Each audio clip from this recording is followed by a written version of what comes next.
ಕ್ಷಣ ಹೊತ್ತು ಅಣಿಮುತ್ತು ಪುಸ್ತಕದಿಂದ ಆಯ್ದ ಕಥೆಗಳ ಧ್ವನಿಸುರುಳಿಯಲ್ಲಿ ಇಂದಿನ ವಿಷಯ ಈ ಸಾವು ನ್ಯಾಯವೇ. ಈ ವಿಚಿತ್ರ ಪ್ರವೃತ್ತಿಯುಳ್ಳವರನ್ನು ನೀವು ಕಂಡಿರಬಹುದು. ಇತರರನ್ನು ಹಿಂಸಿಸುವುದರಲ್ಲಿ ಅವರಿಗೆ ಒಂದು ರೀತಿಯ ಆನಂದ.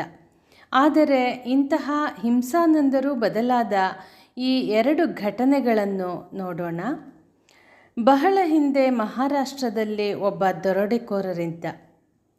ಮಹಾಕ್ರೂರಿ. ಒಮ್ಮೆ ಅಡವಿಯ ಮಾರ್ಗದಲ್ಲಿ ಬರುತ್ತಿದ್ದ 60 ಜನರ ಗುಂಪನ್ನು ನಿಷ್ಕರುಣೆಯಿಂದ ಕೊಚ್ಚಿ ಹಾಕಿದ. ಅವರ ಒಡವೆ ವಸ್ತ್ರಗಳನ್ನು ದೋಚಿದ. ಮುಂದೊಂದು ದಿನ ಆತ ಮಾರುವೇಷದಲ್ಲಿ ಯಾವುದೋ ಊರಿಗೆ ಹೋಗಿದ್ದ. ಊರ ಮುಂದಿನ ದೇವಾಲಯದ ಎದುರು ಕುಳಿತಿದ್ದ. ಆಗ ಒಬ್ಬ ತಾಯಿ ತನ್ನ ಎಳೆ ಮಗುವಿನೊಂದಿಗೆ ದೇವಾಲಯಕ್ಕೆ ಬಂದಳು. ದೇವರ ಮುಂದೆ ದೀಪ ಹಚ್ಚಿ ಪೂಜೆ ಸಲ್ಲಿಸುತ್ತಾ ಗೋಳೋ ಎಂದು ಅತ್ತಳು. ದರೋಡೆಕೋರ ಆಕೆಯ ಗೋಳಿನ ಕಾರಣವನ್ನು ಕೇಳಿದ. ಆಕೆ ನಿಷ್ಕರುಣಿ ದರೋಡೆಕೋರನೊಬ್ಬ ಕೆಲವು ದಿನಗಳ ಹಿಂದೆ 60 ಯಾತ್ರಿಕರನ್ನು ಕೊಂದು ಹಾಕಿದ. ಆ ಯಾತ್ರಿಕರಲ್ಲಿ ನನ್ನ ಪತಿಯೂ ಇದ್ದರು. ಅವರನ್ನು ಕಳೆದುಕೊಂಡ ನಾನು, ನನ್ನ ಎಳೆ ಮಗು ಅನಾಥರಾಗಿ ಬಿಟ್ಟೆವು. ನನ್ನ ವೇದನೆಯನ್ನು ದೇವರಿಗೆ ನಿವೇದಿಸಿಕೊಂಡೆ ಎಂದು ಹೇಳಿ ಆಕೆ ಹೊರಟು ಹೋದಳು. ಆ ನಿಷ್ಕರುಣಿ ದರೋಡೆಕೋರನೊಂದಿಗೆ ತನ್ನ ವೇದನೆಯನ್ನು ಹೇಳಿಕೊಳ್ಳುತ್ತಿದ್ದೆ ಎಂಬುದು ಆಕೆಗೆ ಗೊತ್ತಿರಲಿಲ್ಲ. ಆದರೆ ದರೋಡೆಕೋರನಿಗೆ ಕರುಳು ಕಿವುಚಿದಂತಾಯಿತು. ಈ ರೀತಿಯ 100 ಕೃತ್ಯಗಳನ್ನು ಮಾಡಿರುವ ತಾನು ಎಷ್ಟು ಜನ ಅಮಾಯಕರ ಕಣ್ಣೀರಿಗೆ ಕಾರಣನಾಗಿದ್ದೇನೋ ಎಂಬ ಚಿಂತೆಗೊಳಗಾದ. ಚಿಂತನೆಯ ಆ ಕ್ಷಣದಲ್ಲಿ ಆತ ಬದಲಾಗಿದ್ದ. ಸಂಗಡಿಗರನ್ನೆಲ್ಲ ಕರೆದು ಇಂದಿನಿಂದ ನಾನು ಹಿಂಸೆಯಲ್ಲಿ ತೊಡಗುವುದಿಲ್ಲ ಎಂದು ಘೋಷಿಸಿದ. ಇದುವರೆಗೆ ಮಾಡಿದ ಪಾಪ ಕಾರ್ಯಗಳನ್ನು ತೊಳೆದುಕೊಳ್ಳಬೇಕೆಂದು ಹೇಳಿ ಅವರು ಅರಣ್ಯವನ್ನು ತೊರೆದು ದೇವಾಲಯದಲ್ಲಿ ಬಂದು ಕುಳಿತ. ದೈವಭಕ್ತನಾದ. ತನ್ನ ಹೃದಯದ ಕಲ್ಮಶವನ್ನೆಲ್ಲ ತೊಳೆದುಕೊಂಡು ಸಂತನಾದ. ಅವರೇ ಸಂತ ನಾಮದೇವರು. ಮತ್ತೊಂದು ಘಟನೆ.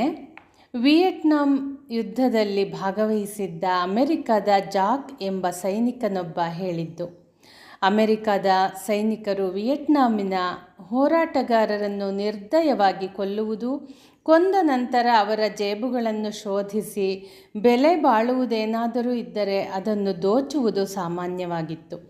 ಒಮ್ಮೆ ನಾನು ವಿಯೆಟ್ನಾಮಿಯೊಬ್ಬನನ್ನು ಕೊಂದು ಆತನ ಜೇಬನ್ನು ಹುಡುಕಿದಾಗ ಅದರಲ್ಲಿ ಆತನ ಹೆಂಡತಿ ಮತ್ತು ಮಗುವಿನ ಫೋಟೋ ಇತ್ತು. ಅದರಲ್ಲಿನ ಅವರ ಮುಗ್ಧ ಮುಖಗಳನ್ನು ನೋಡಿದಾಗ ನನಗೆ ನನ್ನ ಹಾಗೆಯೇ ಒಂದು ಪುಟ್ಟ ಸಂಸಾರವನ್ನು ಹೊಂದಿರುವ ವ್ಯಕ್ತಿಯನ್ನು ಕೊಂದು ಹಾಕಿದೆನಲ್ಲ ಎಂದು ಚಿಂತೆಯಾಯಿತು. ನನಗಲ್ಲೇ ಕುಸಿದು ಬಿದ್ದಂತಹ ಅನುಭವವಾಯಿತು. ಅನೇಕ ಅನಾಮಿಕ ವಿಯೆಟ್ನಾಮಿಗಳನ್ನು ಕೊಂದಾಗ ಏನೂ ಅನಿಸದಿದ್ದ ನನಗೆ ಆ ಫೋಟೋ ಚಿಂತಿಸುವಂತೆ ಮಾಡಿತು. ಚಿಂತನೆಯ ನಂತರ ನಾನು ಅಲ್ಲಿಂದ ಸಾಧ್ಯವಾದಷ್ಟು ಬೇಗ ವರ್ಗ ಮಾಡಿಸಿಕೊಂಡು ಹೊರಬಂದೆ. ಮೇಲ್ಕಂಡ ನಾಮದೇವರ ಘಟನೆ ಪೂಜ್ಯ ಸಿದ್ದೇಶ್ವರ ಮಹಾಸ್ವಾಮಿಗಳವರ ನಾನಾರು ಪುಸ್ತಕದಲ್ಲಿ ನಿರೂಪಿತವಾಗಿದೆ. ಮತ್ತು ಜಾಕ್ ಪ್ರಕರಣ ವಿಖ್ಯಾತ ಲೇಖಕ, ಉಪನ್ಯಾಸಕ ಅಲಾನ್ ಕೊಹೇನ್ ಅವರ 365 ಜೆಮ್ಸ್ ಫಾರ್ ಹೋಲಿಸ್ಟಿಕ್ ಲಿವಿಂಗ್ ಪುಸ್ತಕದಲ್ಲಿ ನಿರೂಪಿತವಾಗಿದೆ. ಅವರಿಬ್ಬರಿಗೂ ಕೃತಜ್ಞತಾಪೂರ್ವಕ ಪ್ರಣಾಮಗಳು. ನಾವು ಹಿಂಸೆಗೆ ಗುರಿಯಾದರೆ ನಮಗಾಗಿ ಗೋಳಾಡುವ ಒಂದು ಕುಟುಂಬವಿರುವ ಹಾಗೆಯೇ ನಮಗೆ ಹಿಂಸೆ ಮಾಡುವವರ ಹಿಂದೆಯೂ ಅವರಿಗಾಗಿ ಗೋಳಾಡುವ ಒಂದು ಕುಟುಂಬ ಇರುತ್ತದೆ ಎಂಬ ಅರಿವು ಅವರಿಗಾದರೆ ಅವರು ಹಿಂಸೆ ಮಾಡುವುದನ್ನು ಬಿಡುತ್ತಾರೇನೋ. ಸ್ನೇಹಿತರೆ, ನೀವು ನನ್ನ ಯೂಟ್ಯೂಬ್ ಚಾನಲ್ ಸಬ್ಸ್ಕ್ರೈಬ್ ಮಾಡಿಕೊಳ್ಳಿ ಹಾಗೂ ನಿಮ್ಮ ಸ್ನೇಹಿತರೊಂದಿಗೂ ಹಂಚಿಕೊಳ್ಳಿ. ಮತ್ತೆ ಮುಂದಿನ ಸಂಚಿಕೆಯಲ್ಲಿ ಭೇಟಿಯಾಗೋಣ. ಧನ್ಯವಾದ.